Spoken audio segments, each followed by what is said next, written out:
அனைவருக்கும் வணக்கம். நான் ஜோதிடர் தமிழரசன் பேசுகிறேன். இந்த சேனல் ஃபஸ்ட் டைம் பார்க்குறவங்களா இருந்தீங்கன்னா சப்ஸ்கிரைப் பண்ணிக்கோங்க, பெல் பட்டனை கிளிக் பண்ணிக்கோங்க, ஆல்ங்கிற ஆப்ஷன் இருக்கும் அதையும் செலக்ட் பண்ணிக்கோங்க. அப்போ தான் நாங்கள் போடுற பதிவுகள் எல்லாமே உங்களை வந்து சேரும். இன்றைக்கி நம்ம இந்த வீடியோவில் பார்க்க போகிற தலைப்பு, நம்ம எதை பற்றி பார்க்க போகிறோம்னா நட்சத்திர பலன்கள் பற்றி தான் நம்ம இந்த வீடியோவில் பார்க்க போகிறோம். அந்த வரிசையில் வந்து பார்த்திங்கன்னா ரேவதி நட்சத்திரம். ரேவதி நட்சத்திரக்காரங்களோட கேரக்டர் எப்படி இருக்கும், உங்களோட குணாதிசயம் எப்படி இருக்கும், என்னென்ன தசாபுத்தி நடக்கும், என்னென்ன பிளானட்டோட இம்பேக்டில் இருப்பீங்க, எல்லாமே இந்த வீடியோவில் நம்ம தெளிவாக பார்க்கலாம். ரேவதிங்கிறது வந்து பார்த்திங்கன்னா அது வந்து பார்த்திங்கன்னா மீனராசிக்கு மட்டும்தான் வரும். ஏன்னா ஒரு சில நட்சத்திரமெல்லாம் 2 ராசிக்கு வரும், ஸ்ப்ளிட் ஆகும், டபுள் ஆகும் உங்களுக்கு. அதாவது ஒரே நட்சத்திரம் 2 ராசிக்கு வந்துடும். ஆனால் ரேவதிங்கிறது வந்து பார்த்திங்கன்னா அது மீனராசிக்கு மட்டும்தான் பொருந்தும். சரிங்களா? ரேவதி 1, 2, 3, 4 பாதங்கள் உள்ளடக்கிய ராசி தான் மீனராசி. பொதுவாகவே மீனராசிக்காரங்க, ரேவதி நட்சத்திரக்காரங்க இறக்க குணம் கொண்டவங்களாக இருப்பீங்க. அடுத்தவங்கள்ட்ட ஈஸியாக பழகிடுவீங்க, நல்ல குணம் இருக்கும் உங்களுக்கு, மனிதாபிமானம் மிக்கவங்களாக இருப்பீங்க, ஒரு சென்சிட்டிவான பர்சனாக இருப்பீங்க, ஆன்மீகவாதியாக இருப்பீங்க, அடிக்கடி கோயிலுக்கு போகிறது வர்றது, இறைபக்தி கொண்டவங்களாக இருப்பீங்க, நல்லா மனசாட்சிப்படி நடக்கிறவங்களாக தான் இருப்பாங்க ரேவதி நட்சத்திரக்காரங்க. ஏமாளியாக இருப்பாங்க, ஒரு சில பேர்லாம் ஏமாளி தான், தெரிஞ்சே ஏமாறுறவங்களாம் நிறைய மீனராசி ரேவதி நட்சத்திரக்காரங்க இருக்காங்க. ஆனால் புத்திசாலி. மீனராசிங்கிறது வந்து பார்த்திங்கன்னா ஒரு ஏமாளியான ராசி. ஆனால் ரேவதிங்கிறது வந்து பார்த்திங்கன்னா புத்திசாலிக்கு உண்டான நட்சத்திரம் தான் இந்த ரேவதி நட்சத்திரம். சரிங்களா? பயங்கர புத்திசாலியாக இருப்பாங்க. ஒரு சில பேர் நிறைய பார்த்திங்கன்னா சம்பாதிக்கிறவங்க, ஐடி ஃபீல்டில் இருக்கவங்க, பிஸ்னஸ் மேனாக இருக்கவங்க, கொடி கட்டி சம்பாதிக்கிறவங்களாம் பாருங்கள் இந்த ரேவதி நட்சத்திரக்காரங்க தான். ஏன்னா பிஸ்னஸ் மைண்டு அவங்ககிட்ட இருக்கும். ஏதோ ஒன்று பண்ணணும், வீட்டில் நம்ம சும்மா இருக்கக்கூடாது, ஏதோ ஒன்று பண்ணணும், ஏதோ ஒன்று ஆராய்ச்சி பண்ணிகிட்டே இருப்பாங்க, ஏதோ ஒன்று தேடுதல் இருந்துகிட்டே இருப்பாங்க இந்த நட்சத்திரக்காரங்க. ஆனால் நல்ல நட்சத்திரங்க இது. புத்திசாலியாக இருப்பாங்க, பயங்கர புத்திசாலியாக இருப்பாங்க, நண்பர்களோடு சேர்ந்து இருக்குன்னு நினைப்பாங்க, எப்போவுமே தனியாக இருக்கணும்னு நினைக்க மாட்டாங்க, யாரோட கூட இருக்கணும், எங்கேயோ போகணும் வரும்னு நினைக்கிறவங்க தான் அந்த ரேவதி நட்சத்திரக்காரங்க. புத்திசாலி, புத்தி கூர்மையுடையவர்கள், அறிவாளின்னு சொல்லலாம் ரேவதி நட்சத்திரக்காரங்களை. என்னதான் வந்து பார்த்திங்கன்னா உங்களுக்கு அந்த மாதிரி இருந்தாலும், புத்திசாலியாக அறிவாளியாக இருந்தாலும், நல்ல குணம் இருந்தாலும், உங்களை ஒரு சில பேரெல்லாம் ஈஸியாக ஏமாற்றிட்டு போயிடுறாங்க. சரிங்களா? அது அந்த மாதிரி தான் இருக்குது. உங்கள் குணமே அப்படி தான் இருக்கும். அதாவது அந்த கேரக்டர் அப்படி தான் உங்கள்கிட்ட இருக்கும். ஈஸியாக ஏமாந்துட்டு போயிடுவீங்க அடுத்தவங்ககிட்ட. ஒரு சில பேர்லாம் பாருங்கள் பிரச்சனையை மாட்டிக்க மாட்டாங்க, வெளியே வந்துடுவாங்க. ஏன்னா உங்கள் ராசி சின்னம் மீன், கழுவுற மீனில் நழுவுற மீன் சொல்லுவாங்க. ஒரு பிரச்சனை வந்ததுன்னா பிரச்சனைன்னு தெரிஞ்சு அதுலேருந்து நேக்காக எப்படி ஈஸியாக வெளியே வரணும்னு அந்த மைண்ட் கெப்பாசிட்டி உங்கள்கிட்ட இருக்குது. அது அந்த நேக்கு உங்களுக்கு தெரியும், அதுலேருந்து ஈஸியாக வெளியே வந்துடுவீங்க. ஆனால் இருந்தாலும் வந்து பார்த்திங்கன்னா இது ரொம்ப ரொம்ப ரொம்ப ஒரு நல்ல ஒரு ராசி, ஆன்மீக ராசி. எந்த ஒரு விஷயமா இருந்தாலும் புத்திசாலித்தனமாக பொறுமையாக இருந்து தான் காரியத்தை சாதிக்கிறவங்க மீனராசி ரேவதி நட்சத்திரக்காரங்க. சரிங்களா? நல்ல நட்சத்திரம். ரேவதி நட்சத்திரத்தில் பிறந்தவங்களுக்கு வந்து பார்த்திங்கன்னா பிறக்கும் போதே ரேவதி நட்சத்திரத்தில் பிறந்தவங்களுக்கு புதன் தசை தான் உங்களுக்கு ஸ்டார்ட் ஆகும். 17 வருஷம் புதன் தசை. 1ஆம் பாதத்தில் பிறந்தீங்கன்னா 17 வருஷம் வந்துடும். இதே நீங்கள் 2ஆம் பாதம் 3, 4ஆம் பாதத்தெல்லாம் பிறந்தீங்கன்னா உங்களுக்கு அப்படியே பாதிக்கு பாதி அப்படியே நட்சத்திர பாதத்தை அந்த மாதிரி மாறிடும் உங்களுக்கு. சரிங்களா? இப்போ வந்து பார்த்திங்கன்னா உங்களுக்கு இது 3ஆம் பாதத்தெல்லாம் பிறந்தீங்கன்னா உங்களுக்கு வந்து அப்படியே உங்களுக்கு கிட்டத்தட்ட ஒரு 8-8.5 வருஷம் அவ்வளோதான் வரும். உங்களுக்கு பாதிக்கு பாதி வந்துடும் உங்களுக்கு.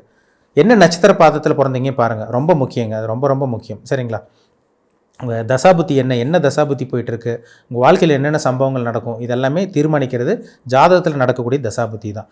சின்ன வயசில் ஒரு சில பேர்த்துக்கு புதன் தசை நடந்து ஒரு சில பேர்த்துக்கு படிப்புக்கு எடுத்து விட்டுருது. படிப்பில் பார்த்திங்கன்னா நாட்டம் எல்லாம் போகிறது. புதன் கெட்டு போயிருந்தவங்களுக்கு ராகுவோடையோ சனியோடையோ புதன் இருந்தாருன்னா படிப்புக்கு எடுத்து விட்டுரும். அறிவு வேலை செய்யாது அந்த டைமில்.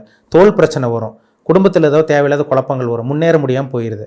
புதன் தசை முடிஞ்சு 2வது உங்களுக்கு கேது தசை வரும்.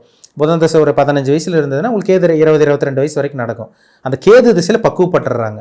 வாழ்க்கையில் சின்ன வயசில் கஷ்டப்பட்டாலும் அடி மேல் அடி விழுந்து வாழ்க்கைன்னா இதுதான் நம்ம அப்படிங்கிற ஒரு ஃபோக்கஸில் வந்துடுறாங்க. ஒரு ஞானம் பிறக்கும்னு சொல்லலாம். அந்த டைமில் அந்த கேது திசை உலகத்தை அறிய வைக்கும், ஆன்மீக சிந்தனை கொடுக்கும். இந்த 22 வயசுக்கு மேலே வரக்கூடிய 22 வயசு, ஒரு சில பேருக்கு 20 வயசில் கேது திசை முடிஞ்சிடும். ஒரு சில பேருக்கு அதுக்கு முன்னாடி கூட முடியலாம், சொல்ல முடியாது. நட்சத்திர பாதத்துக்கு தகுந்த மாதிரி மாறுபடும். சரிங்களா? ஒரு சில பேருக்கு 22 வயசுக்கு மேலே வரக்கூடிய அந்த சுக்கிர தசை கிட்டத்தட்ட 40 வயசு வரைக்கும் வரக்கூடிய சுக்கிர தசை தாங்க வாழ்க்கையே அனுபவிக்கிறாங்க. சார் நான் சின்ன வயசுலேருந்து கஷ்டப்பட்டேன், குடும்ப வறுமையாக இருந்தது, காசு பணம் இல்லை, நல்ல வாகனம் இல்லை, நல்ல வீடு இல்லை, ஆனால் இப்போ தான் 22 வயசுக்கு அப்புறம் தாங்க சார் நான் நல்லா இருக்குன்னு சொல்கிறாங்க. பார்த்தீங்களா? அது அவங்க திருமணம் ஆனக்கப்புறம் ஒரு சில பேருக்கு வாழ்க்கையை மாற்றி அமைக்கும். ஏன்னா சுக்கிரனுங்கிறது கலத்தரக்காரகன். சொகுசுக்கு அதிபதி சுக்கிரன் தான், இன்பத்துக்கு அதிபதி சுக்கிரன் தான். உலகத்தில் இருக்க அத்தனை சுகத்தை அனுபவிக்கிறது, சுகபோகங்கள் அனுபவிக்கிறது சுக்கிரன் தான். சுக்கிரன் நல்லா இருந்தால் தாங்க நல்ல ஒரு இல்லற வாழ்க்கை, நல்ல தாம்பத்திய வாழ்க்கை, நல்ல வாழ்க்கை துணை. இது ஆணாக இருந்தாலும் சரி, பெண்ணாக இருந்தாலும் சரி, ஒரு நல்ல இல்லற வாழ்க்கை, நல்ல வாழ்க்கை துணை, நல்ல தாம்பத்திய வாழ்க்கை கிடைக்குதா? ஜாதகத்தில் சுக்கிரன் நல்லா இருக்கணும், நல்லா இருந்தால் தான் கிடைக்கும். சுக்கிரன் கெட்டு போச்சுன்னா திருமண வாழ்க்கையில் பிரச்சனை தான். 40 வயசு வரைக்கும் தேவையில்லாத பிரச்சனை, சந்தேகம் வருது, தேவையில்லாத தொடர்புகள் வருது, இல்லீகல் கான்டாக்ட் வரதெல்லாம் சுக்கிர திசையில் கொடுத்துரும். ஏன்னா சுக்கிர திசை குட்டி சுக்கிரன் கொட்டி கவுக்கும்பாங்க. அந்த 20 வயசில் வரக்கூடிய சுக்கிரன் திருமண வாழ்க்கையில் பிரச்சனை, இல்லை காதல் தோல்வி, லவ்வுங்கிற பேரில் ஏமாந்து போகிறது, அடுத்தவங்களோட தொடர்பு ஏற்படுறது எல்லாம் சுக்கிர திசையில் கொடுத்துரும். 40 வயசு வரைக்கும் வாழ்க்கை வீணாக போகும். சுக்கிரன் நல்ல ஒரு இடத்துல இருந்துட்டாருன்னா ஒரு நேர்மையான வழியில் சுகபோகங்கள் அனுபவிக்கிறது, இந்த மாதிரி விஷயங்கள்லாம் கண்டிப்பாக கொடுக்கும். சரிங்களா? அப்போ உங்கள் ஜாதகத்தில் சுக்கிரன் ரொம்ப முக்கியம். உங்கள் வாழ்க்கை திருப்பி போடுறதே இந்த 40 வயசு வரைக்கும் தான். அந்த சுக்கிர தசை தான். சுக்கிரன் எப்படி இருக்காருன்னு பாருங்கள், ரொம்ப முக்கியம். சரிங்களா? சுக்கிர தசை முடிஞ்சு அடுத்து சூரிய தசை ஒரு 6 வருஷம். ஒரு சில பேருக்கு 40 வயசுக்கு அப்புறம், ஒரு சில பேருக்கு 35 வயசுலேயே வந்து பார்த்திங்கன்னா கவர்மெண்ட் ஜாப்பில் வந்து செட்டில் ஆகுறாங்க. கவர்மெண்ட் ஜாப்பில் ப்ரொமோஷன் கிடைக்கிறது, அரசியலில் வந்து ஷைன் பண்ணுறதுன்னு ஒரு நல்ல ஒரு பொசிஷன் கிடைக்கிறது, இல்லை அரசாங்க ஊழியர் மூலமாக நல்லது நடக்கிறது, இல்லை கவர்மெண்ட் ஜாப் எது ஒன்று கிடைக்கிறதெல்லாம் அந்த 35 வயசுக்கு மேலே ஒரு சில பேருக்கு அமையுது. எல்லாத்துக்கும் கிடையாது.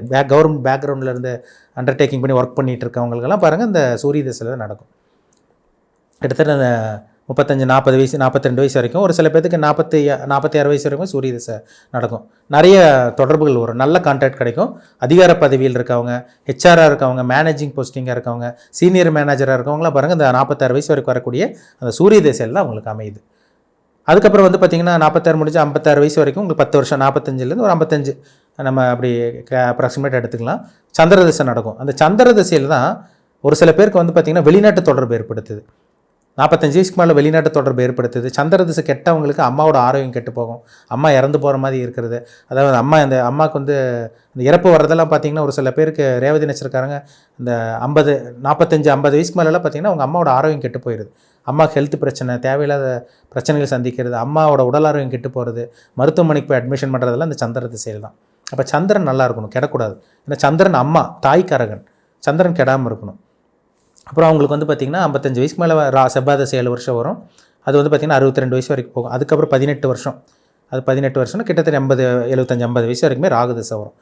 இது ரொம்ப முக்கியமான தசை. இதுதான் ராகு திசையில் தான் ஒரு சில மீனராசி நேயர்களுக்கு அந்த இறப்பு வருதுங்க. அந்த ராகு திசையில் தான் இறந்து போகிறாங்க. ராகு திசையில் தான் மரணம் சந்திக்கிற மாதிரி வருது. ஏன்னா போகக்காரகன் அவர் தான், மரணக்காரகனும் அவர் தான், ராகு தான். சனி வந்து ஆயில் இது பண்ணுறது, ஆனால் ராகு மரணத்தை கொடுக்குற கிரகம். சரிங்களா? அப்போ ராகு நல்ல இடத்துல இருந்தால் நல்லது பண்ணிட்டு போகிற கடைசி காலம் வரைக்கும் நல்லாயிருக்கும். ராகு கெட்டு போனவங்களுக்கு தான் அந்த கடைசி காலத்தில் அந்த 65-70 வயசுக்கு மேலே அந்த மரணம் வர்றதெல்லாம் அந்த ராகு திசையில் தான் ஒரு சில மீனராசி ரேவதி நட்சத்திரக்காரங்களுக்கு வருதுங்கிறதுல சந்தேகமே கிடையாது. உங்கள் பிறப்பு ஜாதத்தில் என்ன தசாபுத்தி போகுதுன்னு பாருங்கள். உங்களுக்கு முக்கியமான தசை சுக்கிர தசை, 20 வயசுக்கு மேலே வரக்கூடிய சுக்கிர தசை. சூரிய தசை ரொம்ப முக்கியம். ஏன்னா அதில் தான் நீங்கள் அதிகார பதவியில் இருப்பீங்களா, ஆளுமை திறன் கிடைக்குமா, நிர்வாக திறமை கிடைக்குமாங்கிற முடிவெடுக்கிறதே அந்த சூரிய திசையில் தான். அந்த சூரியன் நல்லா இருந்தால் கண்டிப்பாக நீங்கள் நினச்ச நடக்கும். சூரியன் நல்லா இல்லைன்னா எதிர்பார்த்தது எதுவுமே நடக்காமல் போகும். அதில் டவுட்டே கிடையாது. சரிங்களா? உங்கள் பிறப்பு ஜாதகத்தில் உங்களுக்கு சுக்கிர தசை நடக்குதா, உங்கள் வயசு 20 வயசுக்கு மேலே இருக்கா, இல்லை 40 வயசுக்கு மேலே இருக்கா, உங்களுக்கு சூரிய தசை நடந்துட்டு இருக்கா, இல்லை 60 வயசுக்கு மேலே இருக்கா, உங்களுக்கு ராகு தசை நடந்துட்டு இருக்கா, என்ன தசாபுத்தி போகுது, இல்லை 35 வயசுக்கு மேலே உங்கள் வாழ்க்கை போயிட்டு இருக்கா, என்ன டைம் போயிட்டுருக்கு, என்ன தசாபுத்தி போகுது, என்ன அனுபவிக்க பிறந்திருக்கீங்க, நீங்கள் நல்ல கர்மாவா கெட்ட கர்மாவா அனுபவிக்க பிறந்திருக்கீங்களா, இது உங்கள் தனிப்பட்ட ஜாதகத்தை பார்த்தா தான் நம்ம துல்லியமாக சொல்ல முடியும். சரிங்களா? லக்னம் ரொம்ப முக்கியம். லக்னத்துக்கு தகுந்த மாதிரி சில விஷயங்கள் நடக்கும். நல்ல லக்னத்தில் பிறந்தீங்கன்னா கிரகங்கள் நல்லது வேலை செய்யும். லக்னாதிபதி நல்லா இருக்கணும், ராசிநாதன் நல்லா இருக்கணும். ஏன்னா ராசிங்கிறது மைண்டு, உடல்.